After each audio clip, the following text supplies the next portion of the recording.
Hello hi नमस्कार जय जगन्नाथ सांगने आशा कर समस्ते भले थे आमती भले था तो जगन्नाथ आशीर्वाद समस्ते भले था। तो मुझे गोटे रेसिपी कर जोटा कि मगज नड़ू।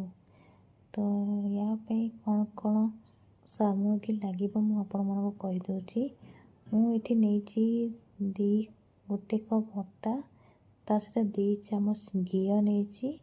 तो घी टे गरम हो सारा पर अटा पकेबे। अटा को भल भाव भाजी देवे। भाजी सारा पर गोलमरीच गुंड गुजराती देवे। तो देखो गोलमरीच गुंड गुजराती पकईली मुझे भल भाव भाजबे जमी स्मेलटा आसो बहुत बढ़िया स्मेल आसो। यहाँ आम जगन्नाथ मंदिर प्रसाद माने भोग लगे 56 प्रकार भोग ये गोटे प्रकार भोग जोटा कि कहते मगज नड़ू। यहाँ बहुत खाया बहुत टेस्टी लगे और बहुत भल लगे। तो आपण मैंने चाहिए घरे भी करें यही प्रोसेस रे। तो आपण मैंने चैनल नुआ अच्छा चैनल को सब्सक्राइब करूँ, लाइक करूँ, शेयर करूँ, कमेंट करूँ। तो ये देखो लाल हो गला मुझे चीनी ऐड करदेली।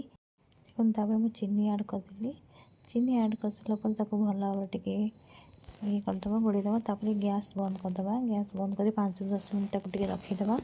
से उषुम अवस्था आप हाथ धरिकी गोल सेप करेंगे। आप चाहिए तो जो सेप करेंगे बाकी लड्डूटा गोल सेप देने भल लगे। तो आप गोल करदे जोटा कि देखो मोर होगा ये मगज नड़ू।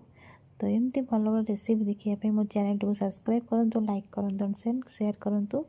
रही जय जगन्नाथ सांग मैंने आउ गोटे देखा नेक्स्ट रेसिपी।